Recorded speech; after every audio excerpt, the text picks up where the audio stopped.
Hello guys, welcome back to my YouTube channel. कैसे हो आप सब? दिस इज दृष्टि। आज हम स्टार्ट करने जा रहे हैं ज्योमेट्री के सर्कल चैप्टर का लेक्चर नंबर 2, जिसमें हम डिस्कस करेंगे टचिंग सर्कल्स क्या होता है, उसके रिलेटेड थ्योरम्स देखेंगे एंड फाइनली सॉल्व करेंगे प्रैक्टिस सेट 3.2। आई होप तुमने पहला लेक्चर देखा है सर्कल चैप्टर का एंड उसमें जो मैंने क्वेश्चन पेपर प्रोवाइड किया है वो भी सॉल्व किया है फॉर प्रैक्टिसिंग। आज के भी लेक्चर में at the end of the lecture I am going to give you one small question paper which will be based on all the concepts that we are going to discuss today. If you're new to this channel, subscribe करना, video अच्छा लगे तो like and share भी करना। चलो let us start then. Let us start with the first concept of today, that is theorem on touching circles. First of all, what are touching circles? Touching circles मतलब दो circles जो एक दूसरे को touch कर रहे हैं at a single point. ये point को तुम बोलते हो point of contact. So, if two circles are touching each other, जैसे ये दो सर्कल्स है, एक दूसरे को एक पॉइंट पे टच कर रहे हैं, रेड कलर का पॉइंट है, उसको तुम बोलोगे पॉइंट ऑफ कांटेक्ट। देन ये जो पॉइंट ऑफ कांटेक्ट है ना, ये लाई करता है किसके ऊपर? एक लाइन के ऊपर जो दोनों सर्कल्स के सेंटर को टच करता है। मतलब ये जो छोटा वाला सर्कल उसका सेंटर इज दिस, बड़े वाले सर्कल का सेंटर इज दिस। अगर मैंने एक लाइन ड्रॉ किया जो इन दोनों के सेंटर्स को ज्वाइन करता है, तो ये जो पॉइंट ऑफ कांटेक्ट है ना, वो उसी लाइन पे लाई करेगा। इसका मतलब ये तीन जो पॉइंट्स है, this 3 points are collinear points because they are lying on a single line. ये जो लाइन दिख रहा है इसके ऊपर तीनों पॉइंट्स लाई कर रहे हैं। नाउ यहाँ पे ये दो सर्कल्स जो दिख रहे हैं, these are touching each other externally. Externally मतलब क्या? बड़ा वाला सर्कल है ना, उसके एक्सटीरियर रीजन में छोटा वाला सर्कल लाई कर रहा है and then they are touching each other. Now ये जो छोटा वाला सर्कल है, इसको तुम एक्सटीरियर रीजन में कहीं पे भी कंसीडर करो, ऑब्जर्व करो, वो तीनों जो पॉइंट्स है वो कोलिनियर ही रहेंगे, मतलब एक ही लाइन पे लाई करेंगे। एक ये चीज याद रखनी है। सो अगर मैं नाम दे रही हूं ये तीन पॉइंट्स को ए बी सी, तो I can say that A dash B dash C because this three are lying on the same line. अब अगर ये दोनों एक दूसरे को इंटरनली टच कर रहे हैं, इंटरनली का मतलब क्या? बड़ा वाला जो सर्कल है उसके इंटीरियर रीजन में छोटा वाला सर्कल प्रेजेंट है and they both are touching और meeting at a single point. So मान लो ऐसे वो दोनों एक पॉइंट पे मिल रहे हैं, रेड कलर का पॉइंट दिख रहा है, that is point of contact. तो यहाँ पे भी ये जो पॉइंट ऑफ कॉन्टैक्ट है ये कहाँ पे लाई करेगा? It is again going to lie on the line joining the centres. ये तीनों पॉइंट्स एक ही लाइन पे लाई करते हैं एंड वो line is nothing but this line which is joining छोटा वाला सर्कल का सेंटर बड़े वाले सर्कल का centre. So this is the first important thing जो मुझे दिमाग में फिट करके रखना। नाउ ये जो छोटा सा सर्कल है इसको भी कहीं पे भी तुम ड्रॉ करो इंटीरियर रीजन में, तुम देखोगे कि ये तीन पॉइंट्स है ना, एक ही लाइन सेगमेंट पे लाई कर रहे हैं। मतलब अगर ये तीन पॉइंट्स का नाम है बी ए सी, तो तुम बोल सकते हो B dash A dash C. मतलब एक छोटे वाले सर्कल का सेंटर, सी बड़े वाले सर्कल का centre and B is the point of contact. तो यहाँ पे मुझे मिला B dash A dash C, मतलब these 3 points are also lying on the same line. Next very simple point, अगर दो सर्कल्स एक दूसरे को टच कर रहे एक्सटर्नली, तो we can say that O dash T dash A according to the previous discussion. Okay. Now अगर मैं बोल रही हूं OT जो है ये बड़े वाले सर्कल का रेडियस है, TA छोटे वाले सर्कल का रेडियस है। मान लो बड़े वाले सर्कल का रेडियस R1 है, छोटे वाले सर्कल का रेडियस R2 है। तो अगर मुझे फाइंड करना है ये दोनों सर्कल के सेंटर्स के बीच का डिस्टेंस कितना है, कैसे फाइंड करूंगी? OA is equal to OT plus TA, OT को तुमने नाम दिया R1, TA को तुमने नाम दिया R2, so it will be R1 plus R2. So we can say that if two circles are touching each other externally, तो distance between their centers is equal to sum of their radius, या radii बोलो purer form. So ये second point हुआ. Now if the circles are touching each other internally, मतलब बड़े वाले circle के interior reason में अगर छोटा वाला सर्कल लाई कर रहा है तो क्या होगा? लेट अस सी। यहाँ पे भी हम क्या करेंगे? पहले तो दोनों सर्कल के सेंटर्स को एक लाइन से ज्वाइन कर लेंगे। हमको पता है कि जो पॉइंट पे मिल रहे हैं मतलब पॉइंट ऑफ कांटेक्ट वही लाइन पे लाई करता है। Now you can say that O dash A dash T, क्योंकि ये तीनों सेम लाइन पे लाई कर रहे हैं। नाउ ये दोनों सर्कल के सेंटर के बीच का डिस्टेंस कितना होगा? उसके लिए मान लो ये जो बड़ा वाला सर्कल है उसका रेडियस क्या है? OT, so OT is equal to R1। छोटा वाला जो सर्कल है उसका रेडियस दिख रहा है, ये है AT, so AT is R2। तो तुम बोल सकते हो कि इन दोनों के सेंटर्स के बीच का डिस्टेंस, मतलब ये O एक सेंटर है, A एक सेंटर है, तो इन दोनों के बीच का distance is OA। So OA will be equal to बड़ा वाला सेगमेंट माइनस छोटू सा पीस, मतलब बड़ा वाला सेगमेंट OT जिसको तुम R1 बोल रहे हो, माइनस ये जो छोटा टुकड़ा दिख रहा है ना AT, उसको सब्ट्रैक्ट करेंगे तो we will get R1 minus R2. So you can finally say that if two circles are touching internally, then distance between their centers is equal to difference of their radii. मतलब अगर circles externally एक दूसरे को touch कर रहे हैं तो उनके सेंटर्स के बीच का डिस्टेंस इज इक्वल टू दोनों सर्कल्स के रेडियस को ऐड कर दो। अगर वो दो सर्कल्स इंटरनली एक दूसरे को टच करें तो दोनों के रेडियस को सब्ट्रैक्ट कर दो, तुमको मिलेगा डिस्टेंस बिटवीन देयर सेंटर्स। समझ गया है ना? चलो नाउ इसके ऊपर बेस्ड क्वेश्चंस करते हैं फ्रॉम प्रैक्टिस सेट 3.2। और एक चीज, इसका प्रूफ है ना एग्जाम में नहीं आता है, बहुत सिंपल प्रूफ है, 1 मार्क का है, बट एग्जाम में कभी भी नहीं पूछते हैं। So we will not waste our time doing it, we will move towards practice set 3.2 जिसका करेंगे फर्स्ट क्वेश्चन। क्वेश्चन में दिया है two circles having radii, radii मतलब plural form of radius 3.5 centimeter and 4.8 centimeter touch each other internally. Find the distance between their centers. ये जो बड़ा वाला सर्कल है उसका रेडियस भी ज्यादा रहेगा, उसका रेडियस इज 4.8 सेंटीमीटर्स। देन दिया है एक छोटा सर्कल जो उसको इंटरनली टच कर रहा है, तो let us draw one small circle जो बड़े वाले सर्कल को एक पॉइंट पे टच कर रहा है, that is point P, which is also the point of contact. उसका रेडियस इज 3.5 सेंटीमीटर। तुमको बोला है find the distance between the centres. अब तुमको अच्छे से पता है अगर दो सर्कल्स इंटरनली एक दूसरे को टच कर रहे हैं, उनके सेंटर्स के बीच का distance is nothing but difference of their radius. Let us start, then we will write solution में that two circles with centers A and B are touching each other internally at point P, क्योंकि हमको दिया गया है। And बड़ा वाला जो circle है उसका रेडियस इज AP जिसका मेजरमेंट इज 4.8 सेंटीमीटर। छोटा वाला सर्कल है जिसका रेडियस BP है, उसका लेंथ इज 3.5 सेंटीमीटर। एंड ये तीनों पॉइंट्स कोलिनियर है, मतलब A dash B dash P, because we have studied theorem of touching circles का 3 स्टेटमेंट्स, उसमें से फर्स्ट स्टेटमेंट हमने यूज किया है। AP is equal to AB plus BP because A dash B dash P। AP का measurement कितना है 4.8 is equal to AB का मेजरमेंट नहीं पता एज इट इज, BP का मेजरमेंट इज 3.5। अब मुझे AB चाहिए, 3.5 को उधर डाल दो तो it will B AB is equal to 4.8 minus 3.5. So finally we got AB is equal to 1.3. तो finally बोल सकते हो ना distance between their centers is 1.3 centimeters. Exam में आता ही है मोस्टली फॉर 1 मार्क, ऑब्जेक्टिव्स में आ सकता है या आंसर द फॉलोइंग या सॉल्व द फॉलोइंग में आ सकता है for 1 mark only.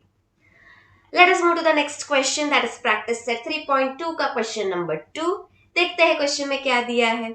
They have given two circles of radius 5.5 and 4.2 touch each other externally. दो सर्कल्स है, फर्स्ट वाला सर्कल बड़ा वाला सर्कल है, सेकेंड वाला छोटा वाला सर्कल है। फर्स्ट वाले का रेडियस 5.5 है, सेकेंड वाले का 4.2 है। दोनों एक दूसरे को टच कर रहे हैं एट पॉइंट R, मतलब R is the point of contact. तुमको बोला है find the distance between their centres. वापस हम यूज करेंगे थ्योरम ऑफ टचिंग सर्कल्स। अब ये दो सर्कल्स एक दूसरे को टच कर रहे हैं एक्सटर्नली, सो इनके दोनों के सेंटर्स का distance is going to be sum of their radius. So let us solve. We will write whatever is given to us. पहले लिखेंगे two circles of radius 5.5 centimetres and 4.2 centimetres touch each other externally at point R, which is a point of contact, and PR बड़े वाले circle का radius is 5.5, छोटे वाले circle का radius QR is 4.2 centimetres. Now you can say that ये तीनों points are collinear. Why? Because we have used theorem of touching circles. So I will write P dash R dash Q. इससे तुमको क्या मिलेगा? दो centres जो है उनका distance that is PQ is equal to PR plus RQ. PQ का value नहीं पता, एज इट इज रखो. PR is 5.5 and RQ is 4.2. 5.5 plus 4.2 is nothing but 9.7. So तुमको मिल गया that distance between the centers is 9.7 centimeter. 1 mark के लिए आता ही है. So do practice this thoroughly. Easy भी है and you can score your marks easily from this. Let us move to the next question, that is practice set 3.2 का question number 3.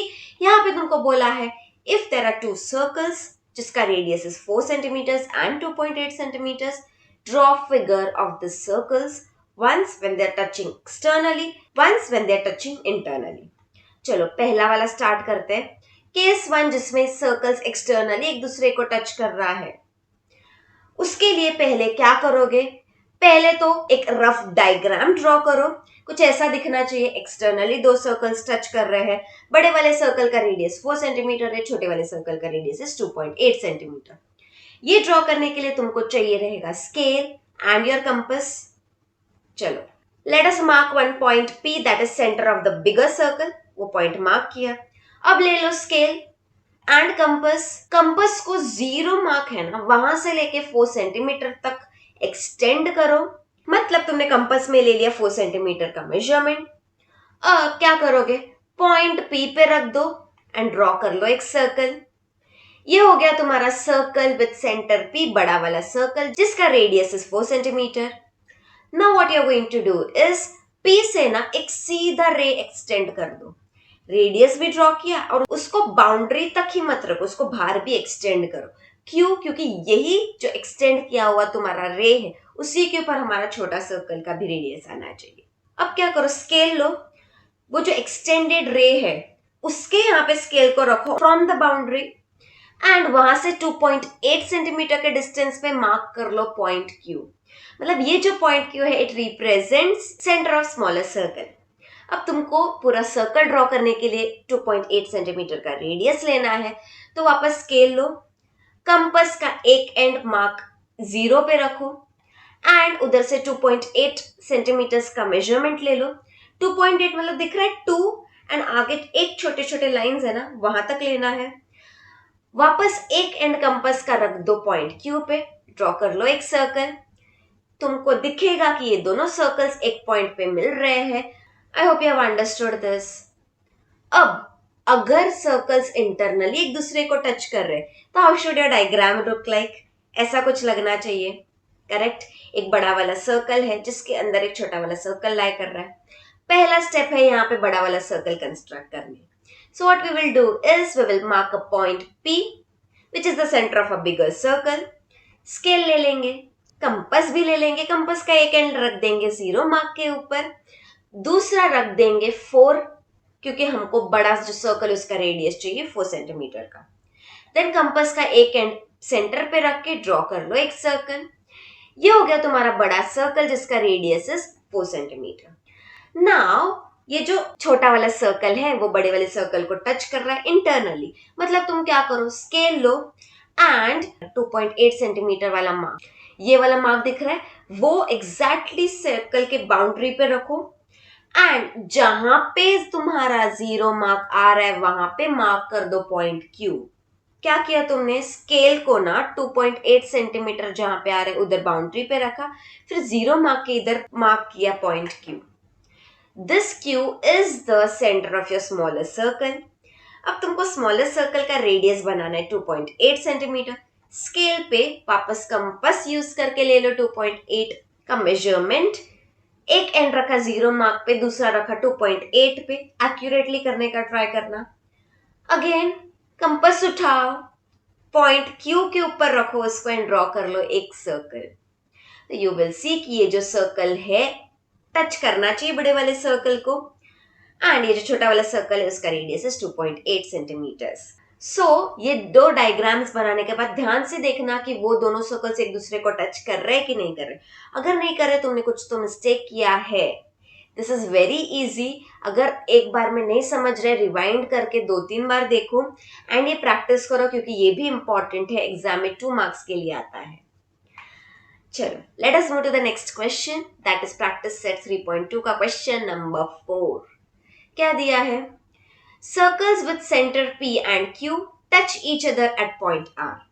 P and Q centre वाले दो circles हैं जो एक दूसरे को टच कर रहे हैं पॉइंट R पे। There is a line passing through R, meeting the circles at A and B respectively. एक लाइन है जो R है ना पॉइंट ऑफ कांटेक्ट, वहां से पास होके दो सर्कल्स को दो डिस्टिंक्ट पॉइंट्स में कट कर रहा है, point A and point B। तुमको प्रूव करना है सेग AP एंड BQ एक दूसरे को पैरेलल है। इसके लिए तुम क्या कर सकते हो पता है? अगर तुमने बता दिया कि angle PAB is congruent to angle QBA, तो तुम इजीली बोल सकते हो ये दोनों सेगमेंट्स एक दूसरे को पैरेलल है, because we have used alternate angle test. Let us start with the solution then.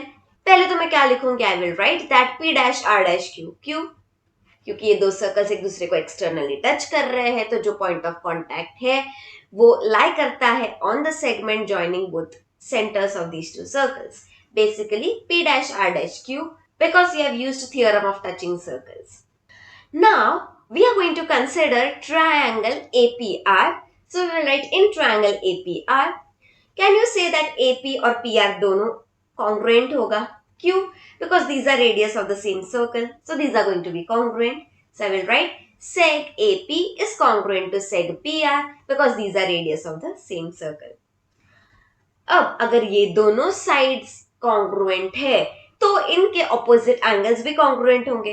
So can I से that angle PAR and angle PRA are also congruent? Yes, so I will write angle PAR is congruent to angle PRA. इसको mark करते equation 1 and ये क्यों हुआ? क्योंकि this is isosceles triangle का theorem. Isosceles triangle का theorem क्या है? वो सिंपली यही बोलता है कि एक आइसोसेलेस ट्रायंगल कंसिडर करोगे तो उसके दो जो इक्वल साइड्स हैं उसके ऑपोजिट दो जो एंगल्स हैं वो भी इक्वल रहेंगे। अब कंसिडर करो ट्रायंगल QBR, इसके अंदर भी QR एंड QB सेम रहेंगे। Again these are radius of the same circle, बड़े वाले सर्कल का दो रेडियस है तो सेम ही रहेंगे। तो seg QR is congruent to seg QB, radius of the same circle. अगर ये कॉन्ग्रुएंट है तो उनके दोनों के ऑपोजिट एंगल्स भी कॉन्ग्रुएंट होंगे। So I will write angle QBR is congruent to angle QRB. We'll mark this as equation 2 and यहाँ पे भी same reason आएगा, isosceles triangle का theorem. Also one thing you will notice is ये दोनों जो angles है, angle ARP and angle BRQ या QRB, ये दोनों भी congruent है because these are vertically opposite angles. अब ना ध्यान से देखो equation 1, 2 and 3. Can you see दोनों equation 1 and 2 का right hand side same है, राइट हैंड साइड सेम है तो लेफ्ट हैंड साइड भी सेम होगा। तो हम बोलेंगे कि angle PAR is congruent to angle QBR from equation 1, 2 and 3 and will mark this as equation 4। तो हमको फाइनली मिल गया है कि angle PAR is congruent to angle QBR, so we can say that angle PAB, अब मुझे R नहीं चाहिए, मुझे बड़ा वाला एंगल चाहिए, तो I will consider angle PAB is congruent to angle QBA। इसको भी मैंने एक्सटेंड करके लिखा। ये लिख सकते क्यों? क्योंकि A dash R dash B ये मिल गया, फाइनली काम हो गया है। डायरेक्टली तुम लिख सकते हो seg AP is parallel to seg BQ because we have used alternate angle का टेस्ट। अगर alternate angle सेम है तो seg AP and QB will also be parallel, hence we have proved। ये एग्जाम में आता है 1 मार्क के लिए। Let us move to the next question. यहाँ पे बोला you have to prove that triangle APR and triangle BQR are similar. अब similar proof करने के लिए we have different tests. SSS test, SAS test, AA test भी है हमारे पास। अब कैसे प्रूफ करेंगे कि ये दोनों triangles है similar? उसके लिए I will write in triangle APR and triangle BQR एक एंगल तो ऑलरेडी कॉन्ग्रुएंट है, that is angle PAR is congruent to angle QBR, अभी प्रूव किया, so will write from equation 4। और एक एंगल हमारे पास कॉन्ग्रुएंट है, that is vertically opposite angles, so we will write angle ARP is congruent to angle BRQ because these are vertically opposite angles. दो angles congruent है, मिल गया, तो we will easily say that triangle APR is similar to triangle BQR by using AA test of similarity. Second वाला भी चीज easily prove किया, 1 mark मिल गया। नाउ थर्ड क्वेश्चन में दिया है find angle R Q B if angle P R is 35 degree. So angle P R is equal to 35 degree already दिया है। पी ए आर अगर 35 है तो क्यू बी आर भी 35 डिग्री रहेगा। क्यों? बिकॉज अभी हमने इक्वेशन 4 से ये फाइंड किया था। So I will write angle P A R is equal to angle Q B R is equal to, अब देखो Q B R and Q R भी इक्वल है क्योंकि ये ट्रायंगल में आइसोसेलेस ट्रायंगल थ्योरम यूज करके अभी हमने फाइंड किया था कि Q R B and Q B R equal है। So I will write it is also equal to Q R B which is equal to 35 degrees. ये 35 है, वो भी 35 मिल गया। So finally I will write that in triangle Q R B angle R Q B plus angle Q R B plus angle Q B R is equal to 180 degree. Angle sum property use किया।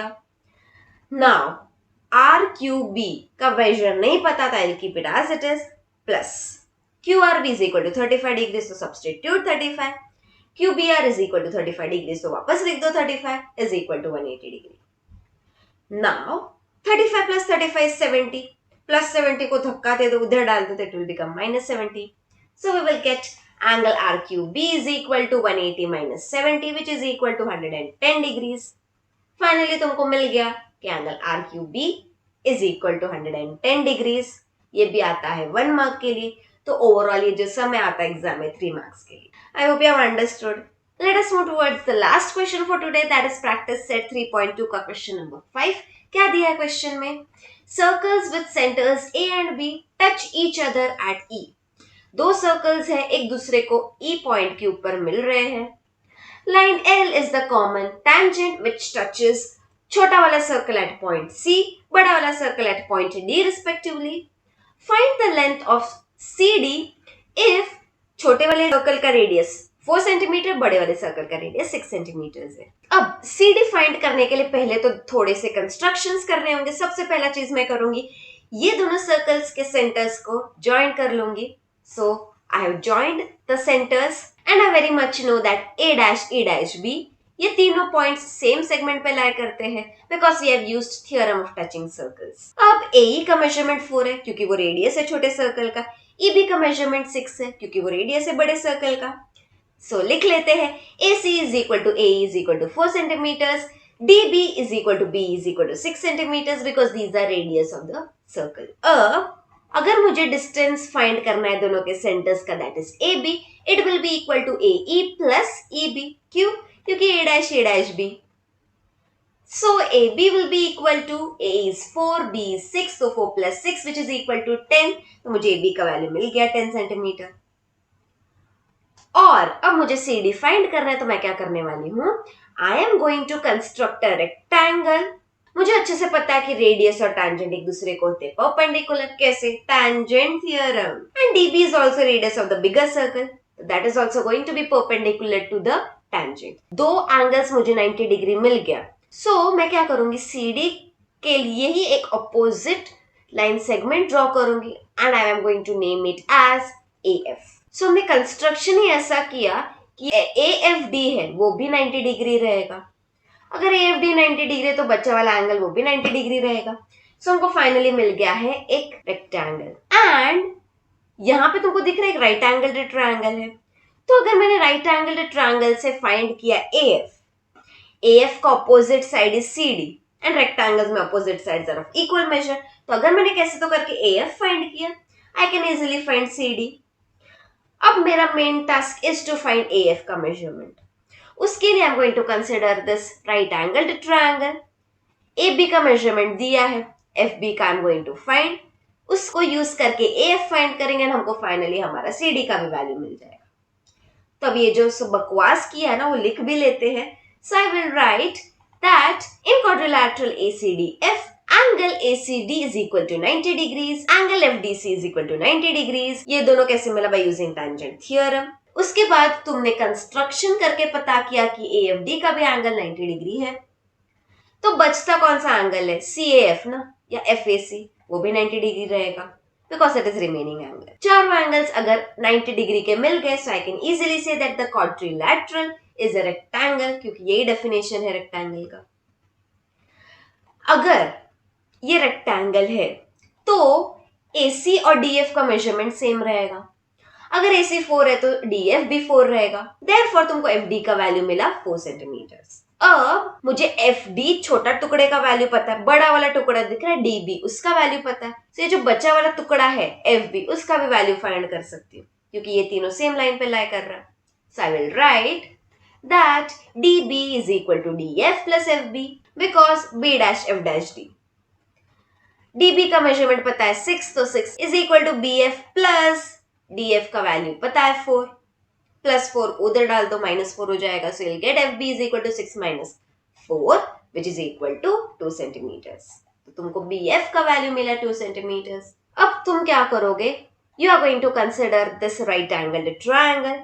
अपना एक theorem है Pythagoras theorem जिसको हम use करके find करेंगे AF का value, remaining side का value. So I will write in triangle AFB, angle AFB is 90 degree because हमने वैसा कंस्ट्रक्ट किया है. Therefore, by using Pythagoras theorem तुम क्या बोलोगे? 90 डिग्री का opposite side that is AB, उसका स्क्वायर is equal to बाकी जो बचे साइड्स उनके स्क्वायर्स का एडिशन. तो AF square plus FB square because हमने यूज किया पाइथागोरस थियरम. AB का वैल्यू है 10, तो it will be 10 square is equal to AF square नहीं पता एज इट इज रखो plus FB that is equal to 2, तो इधर आएगा 2 square. Now 10 square is 100, 2 square is 4, plus 4 को उधर डाल दिया तो -4 हो जाएगा, तो तुमको मिलेगा AF square is equal to 100 minus 4 which is equal to 96. AF square नहीं चाहिए, सिर्फ AF चाहिए. I am going to take square root, so I will get AF is equal to square root of 96. अब square root find करने के लिए I'll find the factors. So 96 goes in 2's table. 2, 48s are 2, 24s are 2, 12s are 2, 6s are 2, 3s are 3, 1s are. उसके बाद square root चाहिए तो दो same numbers का ग्रुप बनाएंगे. So this is one group, this is another group. ये group नहीं बन सकता क्योंकि दो अलग डिजिट्स है. ये ग्रुप में से एक 2 ले लो, ये ग्रुप में से एक 2 ले लो. मतलब तुम बेसिकली लिख सकते हो 4 रूट के बाहर, रूट के अंदर क्या आएगा 2 3 6 क्योंकि उसका स्क्वायर रूट नहीं निकाल पाए क्योंकि हमको और एक डिजिट सेम नहीं मिला. तो इसका answer will be 4 root 6 centimetres. या तो सिंपली क्या कर सकते हो 96 को तुम लिख सकते हो 16 6 आई राइट स्क्वायर रूट ऑफ 16 6 16 का स्क्वायर रूट इज 4, उसको ले लो स्क्वायर रूट साइन के बाहर, तो मुझे मिलेगा AF is equal to 4 root 6 centimeters. कोई भी एक वे फॉलो करो, you can get your answer. Now तुमको AF का वैल्यू मिल गया है 4 root 6 centimeters. AF का मिल गया तो CD का भी वही रहेगा. So finally I will write, but CD is equal to AF because these are opposite sides of a rectangle. So CD का भी वैल्यू रहेगा 4 root 6 centimeters. Therefore I will write that length of CD is 4 root 6 centimeters. Very important question exam में आता है for 3 marks. ये जो last दो questions किए 4 and 5 बहुत इंपॉर्टेंट भी है, लिख लिख के प्रैक्टिस करना. And as I told you every lecture में रहेगा एक ट्राई आउट सेशन, तुमको टाइम लिमिट सेट करके ये सॉल्व करना है. यहाँ पे सिर्फ मैंने 5 मार्क्स के क्वेश्चंस डाले हैं एंड मैंने बताया कि लास्ट के दो जो क्वेश्चंस है प्रैक्टिस सेट 3.2 का क्वेश्चन नंबर 4 and 5 बहुत इंपॉर्टेंट है, उसको भी प्रैक्टिस करना एंड एक बार टेस्ट के फॉर्म में लिख देना. अगर कुछ भी डाउट्स है तो as you know you can always text me on Instagram, mail me और कमेंट्स में भी पूछ सकते हो. I hope you have enjoyed the video. Have a nice day. Thank you.